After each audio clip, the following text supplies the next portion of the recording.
Alhamdulillah, wassalatu wassalamu ala rasulillah Muhammad ibn Abdullah wa ala alihi wa sahbihi wa mawala amma ba'd.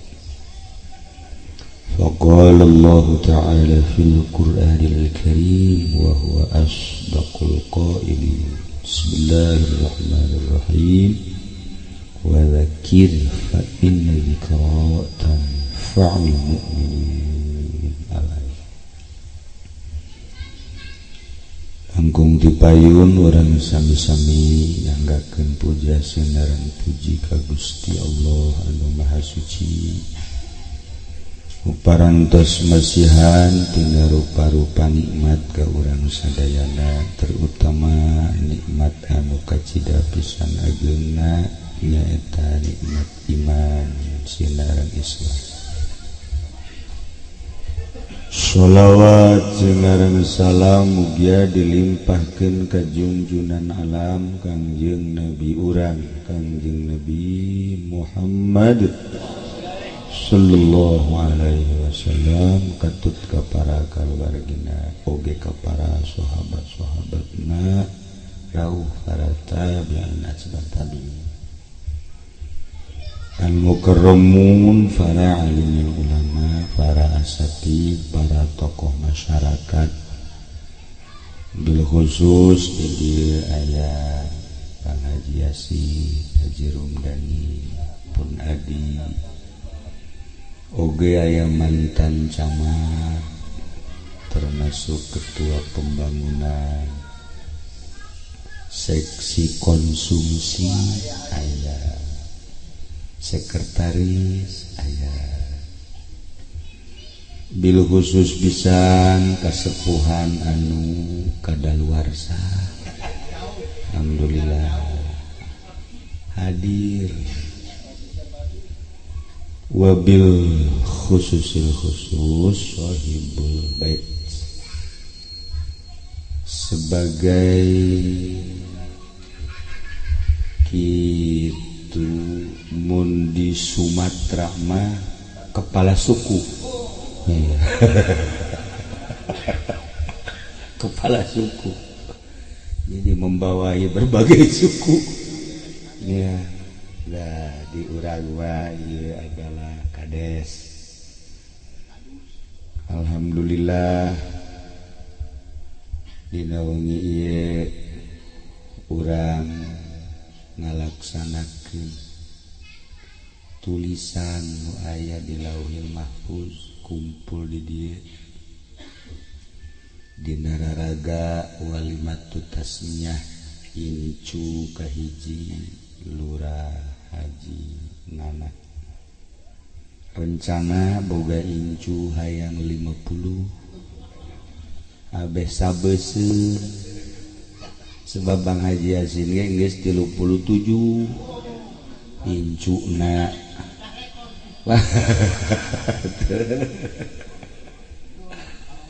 Jadi lamun Haji Nana 50 sedangkan anu ieu geus teu produktif ya aya alternatif.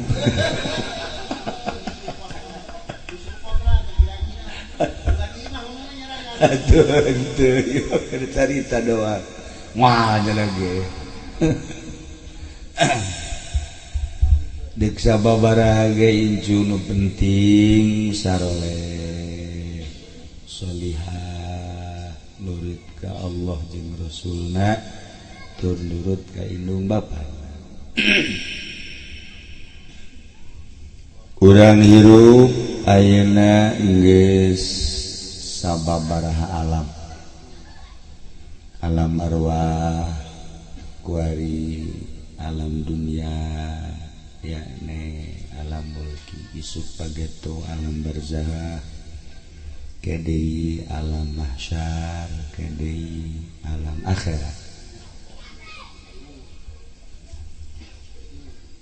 Di alam arwah ka alam dunia teh aya proses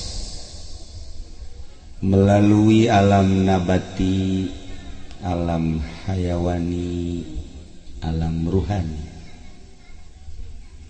Ardina alam nabati teh tina pepelakan melak jambu gede-gede kembangan buahan di dahar melak jauh jadi gede-gede jantungan di dahar jauhna berbagai bubuahan nuku urang kasaksian ayeuna seperti itulah proses terakhir nu jadi kekuatan ialah pare idinya mimiti diolah tanahna nyebar terus dipelakeun terus jadi bekah panen dibawalah ke heler jadi beas dikonsumsi di berbagai bubuahan bebetian kemudian pare ngaranan nabati bangsa jajadian didaharlah ku manusia urang teu apal kaistimewaan proses Gusti Allah di jero bebeuteng urang teh horenganan nu ka mata ka ceuli ka irung ka sungu ka berbagai pelosok diolah ku qalbul jismani jantung rapih beres sehat jantungna sehat awak teu sehat jantungna ya otomatis lah aya nu darah tinggi darah lemah gula stroke ieu mah geus komplikasi saluran-saluran parga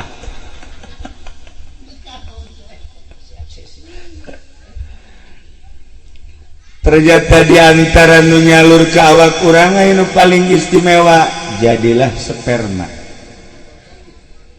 awewe ovum sperma dihijikeun jeung ovum jadilah urang jadilah manusia tah horeganan ieu manusia teh tina saripati kadahar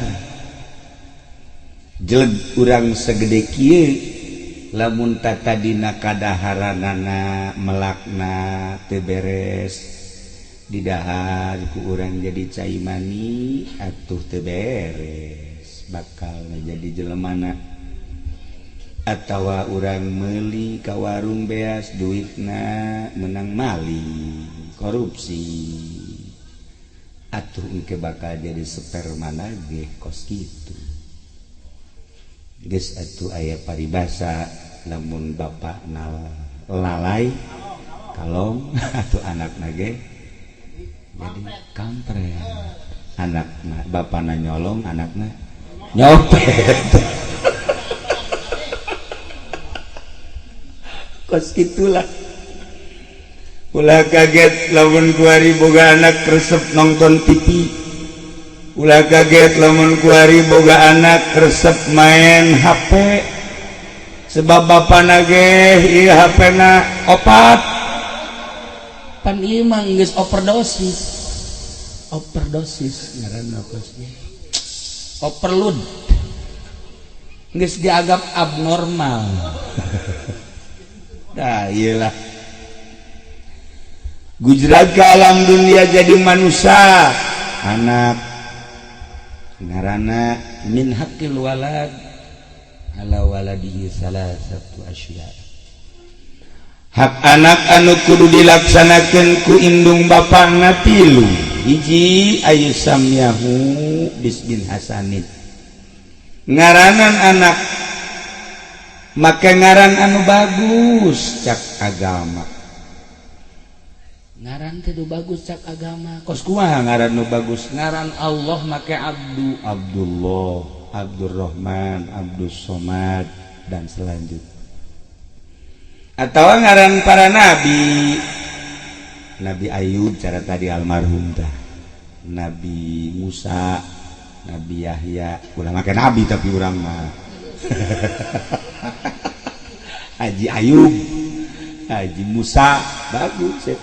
Atau ngaran ulama Syafi'i, Maliki, Hanafi, Hambali. Di urang aya Kiai Nawawi, aya Kiai Asnawi dan selanjutnya. Eta tafaul ngaranna. Ulah tasaum teh nurut buat anu goreng, karena tasaum cek ahli bilaga. Misalnya ngaran ieu saya wah hayang akur jeung bintang film Novia Kolopaking.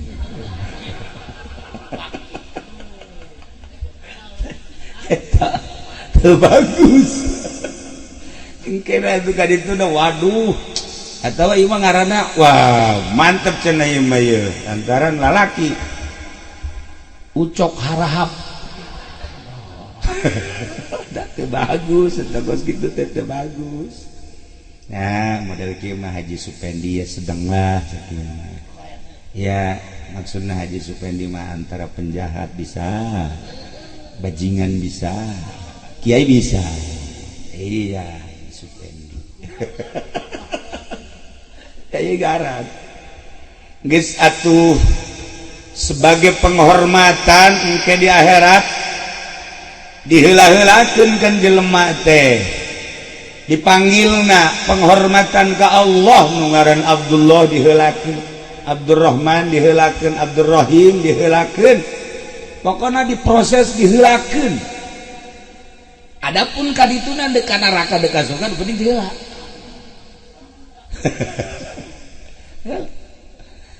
Atawa ngaran-ngaran nabi, penghormatan ke para nabi sebab nabi makan utusan Allah diheulakeun. Antak warige urang aya keutamaan mun lalaki make Muhammad atau Ahmad, lamun awewe sayyidah dibahasakeun ku urang Siti. Geus tadina we ge Supendi doang, kukula ditambahan Muhammad Supendi. Tadina eueuh. Di Muhammad abe di akhiratna diheulakeun, ya kan itu pasti. Surga. Itu penting diheula pokokna.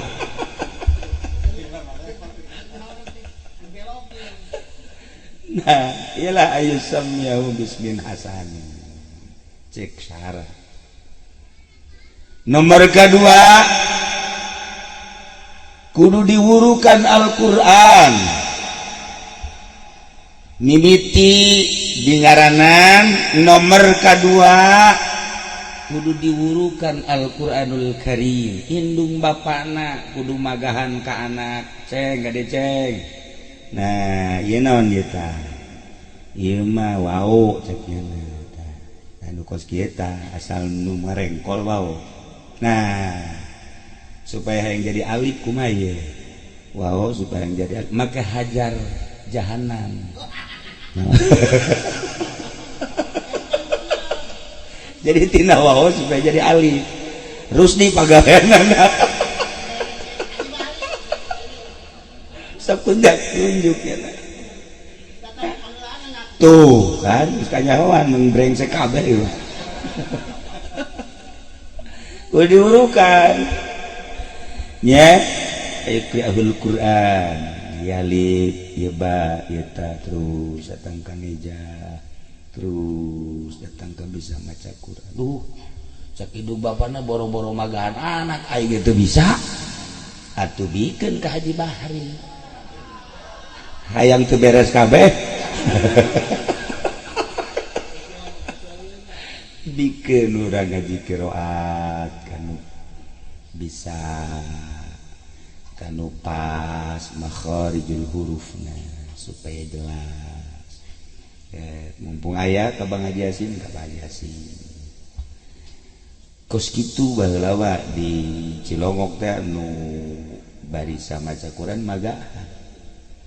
Bang Haji Yasin baheula teh kemudian Ustaz Hasanuddin, Teku Lama tah baheula alhamdulillah. Nah, nomor kedua wurukan Al-Qur'anul Karim. Nomor katilu wa ayyu zawwijahu. Kawinkeun. atuh ieu nu mantap kuari ngararaco ge lantaran angel ka dikawinkeun kuduna mah anak awewe teh umur 9 10 11 12 geura kawinkeun pas jana hayang aya kuduna mah santri ge ya sal umur 12 13 kawin ulah haju kadaluarsa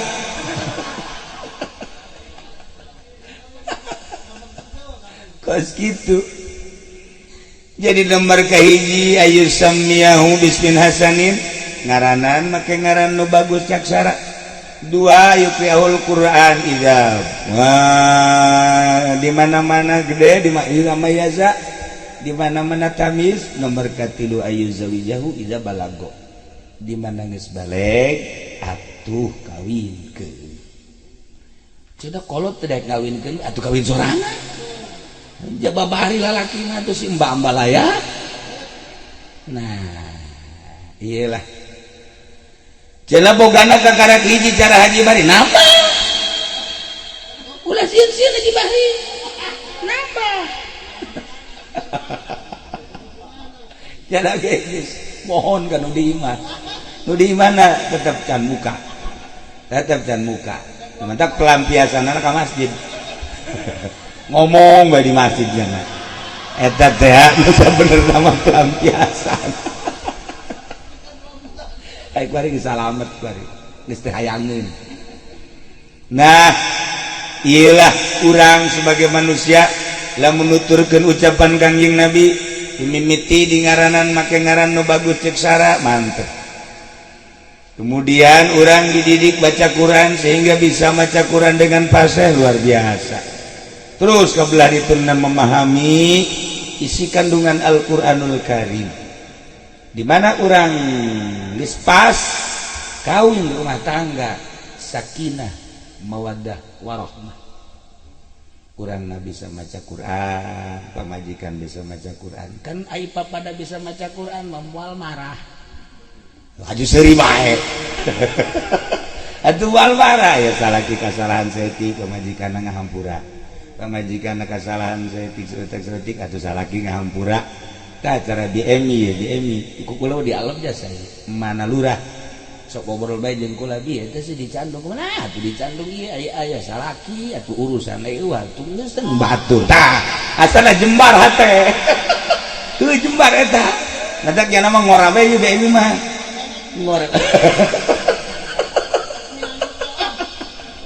atuh teh BMI ngobrol jeung kula dua-dua di imah eta ai ka imah kumaha eta biji sandung jadi kan jauh masalah dan bibi mah terus-terusan dicandung maksudnya hati iya tuh ayah salaki bibi cek yang diurusan ayo atuh salaki batur atur kajen nggak diurusan ku batur tah hayang karitu tah mantep jasa imah penerus di lain kakarak terbalik lewat 2 jam be kokoprak tuh pohara jasa tak kokoprak sapoe beak 5 kokoprak akibat naon ya tadi teh teu paham Al-Qur'an teu paham usik kandungan Al-Qur'anul Karim coba lamun pamajikan paham salaki paham indah cara kage Nabi jeung Siti Fatimah ngeunaheun biasa kan isuk-isuk aya naon ieu Fatimah Siti Aisyah aya naon Aisyah entah aya naon cenah poe ieu mah geus masalah deuk puasa bae kan ngeunah asana tiis kan hate isukna nanya di Fatimah Aisyah aya naon poe ieu aya cenah korma sabaraha aya 2 sering hiji tuh kan ngeunah ieu mah neng aya naon ieu kuari di dapur jatuh aya naon goblok sia tolong rumah tangga tetangga teu boga anak ulah kamar ika kamare naon atuh ulah bake nungguan dibere nu aya bae ribut betungtung nama nah eta kos kitu teh teu beres tah di Cilong mah eueuh pondok tah ulah mah gedaheun kan masyaallah lamun urang pada ngarti kana isi kandungan Al-Qur'an geuna geus bahasana ge urang ka pamajikan ka pamajikan teh Imas ka pamajikan teh atuh itu mama cara iya jadi apa asal urang mah mama asal eueuh masya ka mana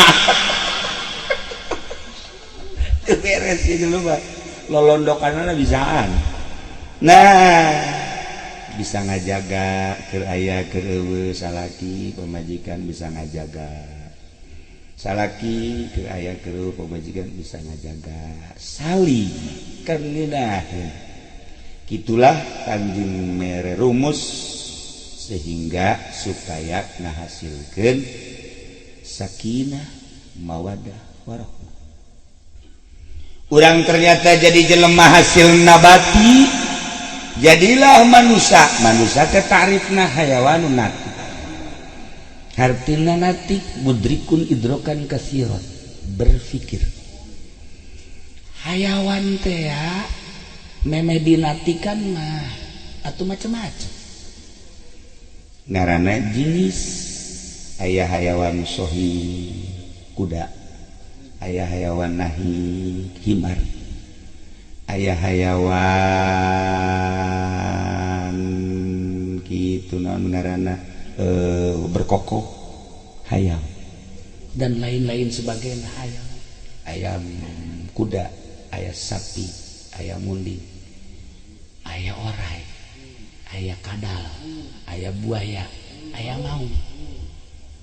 Manusia lamun can diurus natikna sehingga henteu bisa berpikir sesuai ejen aturan atuh kakarak datang ka hayawan doang.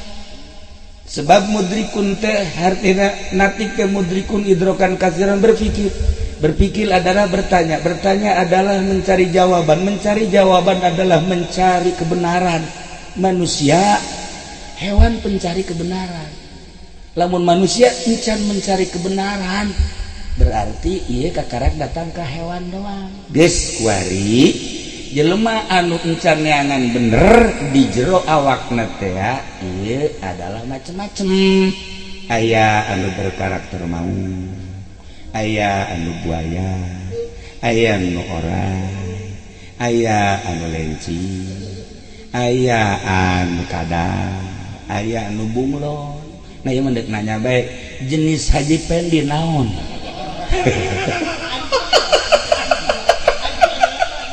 Ieu nanya bae ieu. Ieu coba lamun kukula bisa diomongkeun kira-kira nyana mun orai satuju. Tuh, satuju. Oh. Orai, aja oraina orek koros.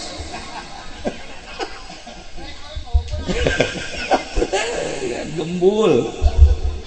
Haji Bahri kadal. Terus di buaya. Atuh kabeh ge aya karakter-karakter eta. Nah, tinggal diragap bae aing naon sebenarnya. Lantaran urang teh kieu di jero awak eta, lamun encan mudrikun idrokan katsiran. Terus encan diluruskeun. Berarti orang kakarak datang ke hayawan di jero tadi teh aya unsur-unsur hayawannya. Nah, disebut ngaranna nafsu. Urang lapar, nafsu urang kan berontak. Cak nafsu urang bos, lapar bos. Nafsu tah ngomong sajana. Bebejakan ka orang membisiki eta nafsu. Ketika urang cicing di hari aya si Mbah liwat bangunan rada lain deui langsung bos ka Haji Bahri teh bos lain deui teh bos heeh kadeleuna luis awat bos. Makana kontrakan mana ieu ka masjid korek. Nah, sehingga eta tanya nafsu tuh kan. Nah, diu ke bos mobil anyar bos, aduh lampuna narongtot bos, baragus bos. Nah, jual sawah bos, tuh kan. Nah, eta nafsu. Tah gambaran anak. Deres sama kos gitu mah. coba lamun gambaran anak tikem bos itu mah awe geus anu boga paehan bos coba ieu deh kumaha nah ieu karakter mau karakter orang karakter buaya nah minimal bunglon iya atuh keus ketua bunglon nih sebenarnya atuh bangun icis jadi dia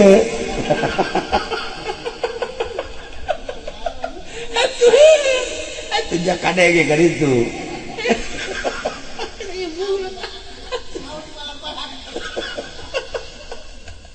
ji atuh geus kajawan lah kabeh karakterna ge nah ilmu datang ke hayawani pas gitu mantrak datangkeunlah kana hati supaya berpikir lurus mencari kebenaran sedangkan bener di aku ku setiap kelompok cak NU aing nu bener cak Muhammadiyah aing nu bener cak Syiah aing nu bener cak Kristen aing nu bener cak Yahudi aing nu bener cak kelenteng kanan kadang-kadang Konghucu Buddha aing nu bener nah kabeh ngaku bener nu mantak kudu aya tarifna bener teh cak nu bogana saha nu bogana Allah untuk mengetahui Allah berarti orang kudu asup ke agama nah ketika orang asup ke agama kudu make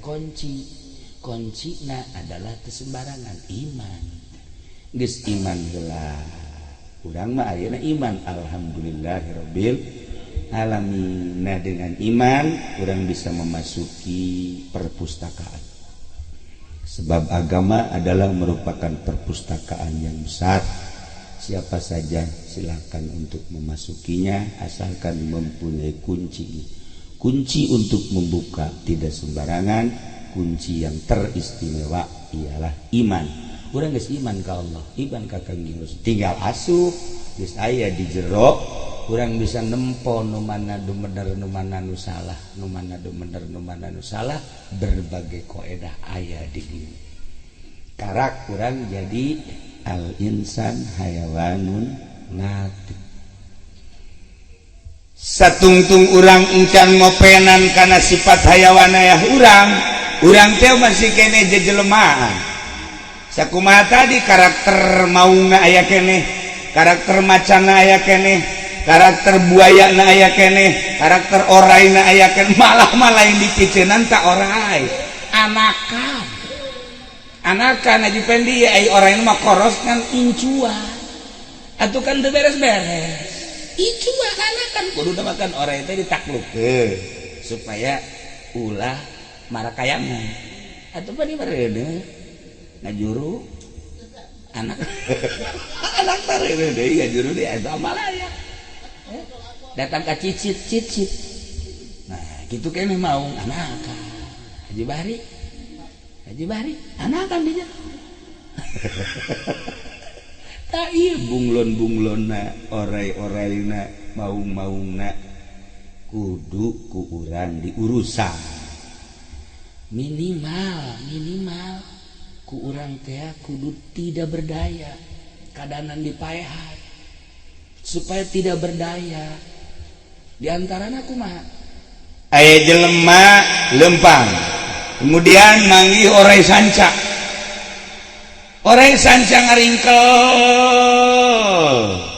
ditoel-toel dan ku jelema biasana galak oray tapi ngaringkel babatan lagi geus teu bisa kicep-kicep aja horenganan ieu oray sanca teh lapar kaliwat lapar sehingga teu berdaya geus atuh henteu bisa nanaon tah ieu ge oray nu Haji Pendi ulah dibere ulah dibere kadaharan bae atuh payahna puasa ieu mah pan tadi di urutna tuh di urutna tuh oray do oray koros ieu mah kenyataan mah atuh oray koros aya di bapana oray koros naon kana-kana oray kadut oray kadut Jadi orang koros mangan ngadahar doang, orang kadut mah merekat. Engke gara-gara we bakal. Nah iyalah nya karakter eta ku urang kudu dilunakeun satungtung teu dilunakeun ku urang encan jadi natik anu sempurna. Ketika can jadi natik anu sempurna kabahayaanna naon? Kabahayaanna ketika urang maot orai ka bawah. Ketika urang maot maung ka bawah ka jero kuburan. Ketika urang maot buaya ka bawah ka jero kuburan. Nu mantak lamun ahli hikmah yakne supi jadi takdir ti Kangjeng Nabi jelema di kuburan kok jadi orai, di kuburan kok jadi buaya, di kuburan kok jadi kala. Tah horenganan sakumaha tadi teu diurusan ka bawa ka kuburan urang sedengkeun bakal pae. Lamun urang bakal pae yakin kudu diurusan. Abeh urang maot orai teu kabawa ka kuburan. Urang maot buayana teu kabawa ka kuburan. Tah supaya kos kitu urang minimal eta orai di kuburan teu berdaya. Teu berdaya. Nah, lamun urang urusan belah dituna Rasul, Nabi, wali, belah dina sholihin. Kir hirup da kene geus jadi ahli ruhani, natikna sampurna. Ahli ruhani mah bisa komunikasi jeung para wali, jeung para sholihin, bisa neropong ke alam barzakh. Contoh seperti Sayyidina Umar.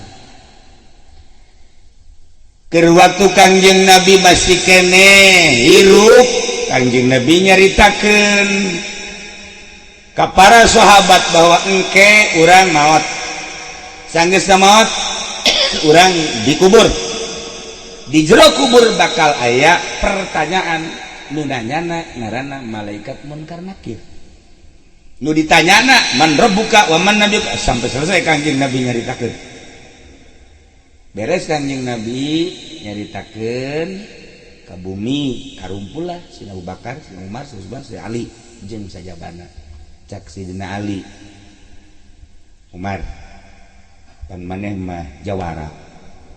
Ai maneh jawara gitu. Jadi ke sarua lalagaan di. Lalagaan. Teu. Eta ge lamun ditanya di jero kuburan kumaha mun cek malaikat mun kana kieu. Mun rebuka. Je, carekan ku aing. Cek Sidina Umar. Sambarangan cek Sidina. Bisa ieu pokona lain kudu ditunya-tanya. Kira-kira kata. Jadi omongan jelema gede diperhatikan ku Sidina Ali. Guys.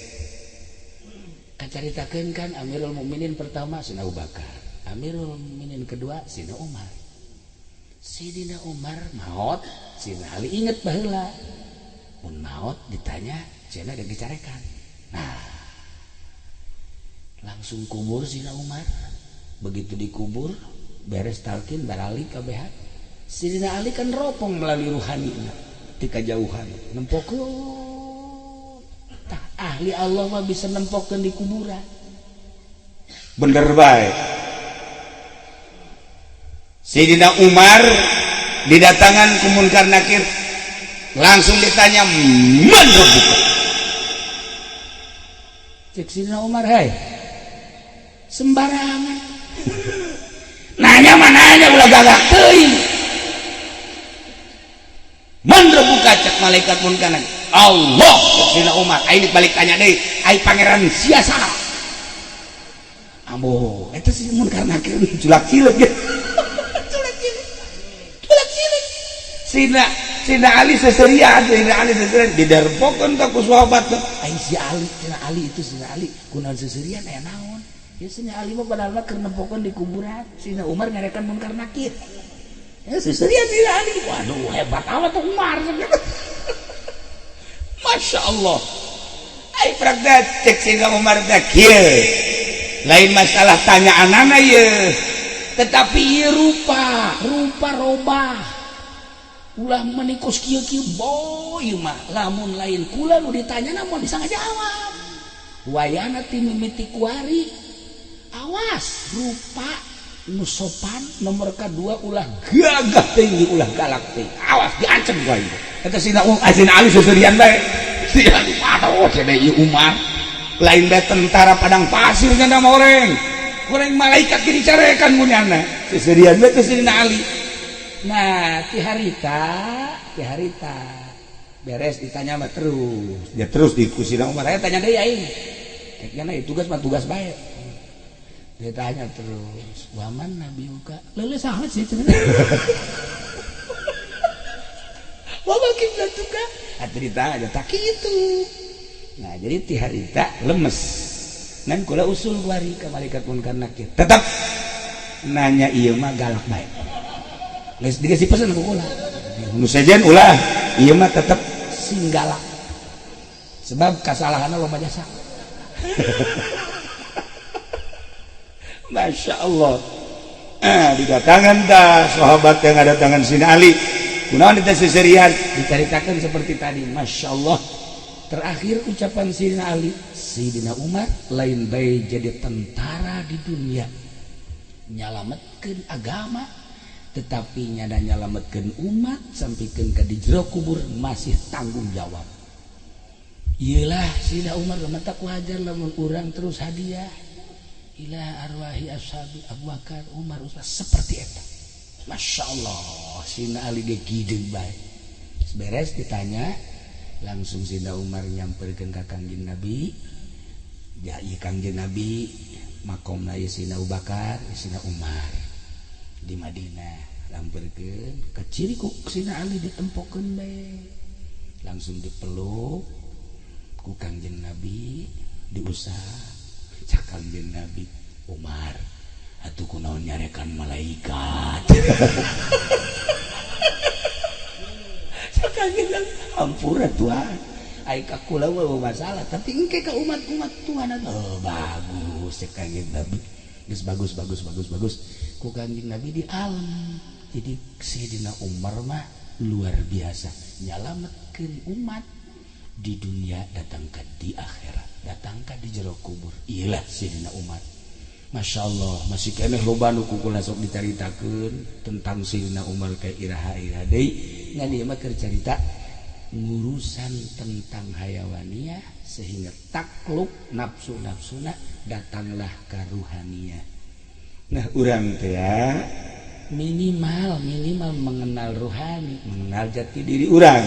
Carana ya ngaji sakumaha tadi nu dititah ku Kangjeng Nabi urang Kangjeng Nabi Muhammad sallallahu alaihi wasallam. Adapun hirup dek jadi nanaon masalah sebab teu kudu bae jadi kiai, teu kudu jadi ustad.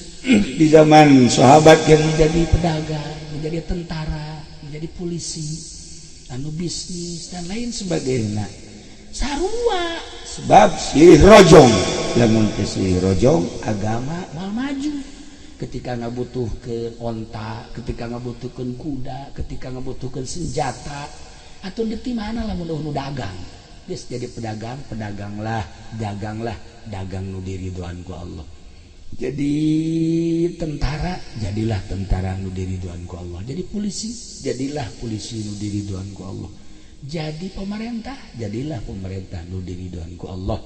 Jadi kiai ge sarua, jadilah kiai nu diridhoan ku Allah Subhanahu wa taala. Abah urang mengenal ruhani, sarua sauyunan agama jadi gede.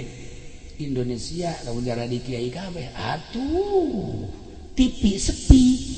Atuh lurahna mau nonton TV ka dieu marhaba ka ditu marhaba. Cak urang nanaona dia sih. Tengah penting aya nu zikir di TV puyeng nya ngadegna. Orang resep nonton TV dia kan aya nu joget bener deh. Tuh kan, Haji Pendi mah oh iya di pagaweanana. Tah ieu lah jadi rame di alam dunia kulobana kitu naon kana si manusia nya alhamdulillahirabbil alamin urang mah kuari aya di lingkungan ngaji, kemudian ibadah, kemudian setik mengenal. Nah gitulah ala kadar tentang ulasan ngaran nu bagus, didik Al-Quran sehingga paham, kawin nu bagus supaya sakinah mawaddah warahmah ulah haju urang teh dicarekanan bae ku pamajikan. Salah nafsu segala naon dukun bae disalahkeun. Oh ka dasar jeung Haji Patin teh tadina nafsu mah lulu. Nah iyalah kemudian orang jadi hayawaniyah nah orang nu tadi teh kudu ditaklukkeun supaya orang merasakan ruhaniyah. Urang lamun datang ka ruhaniyah maot eta tenang tentrem komo di jero kuburanana sebab maut bagi jelema nu maksiat komo kafir nyeri jeung bakal jadi penjara siksa bagi solihin komo wali Allah jadi kenikmatan istirahat tur pangkat ditambah-tambah terus di jero kuburanana. Masya Allah, mudah-mudahan orang kabehan jadi ahli Allah subhanahu wa ta'ala, dipakai karidho ku Gusti Allah subhanahu wa ta'ala, sehingga orang di akhirat hiji jeung ahli Allah di bawah bendera kanjeng Nabi urang kanjeng Nabi Muhammad sallallahu alaihi wasallam. Ala kadar mau izah isim kuring dina ueun ieu dicekakeun sakieu hapunten tina samudaya kalepatan sareng kekiranganana. Allahumma fi ila aqwamit thariq. Assalamualaikum warahmatullahi wabarakatuh.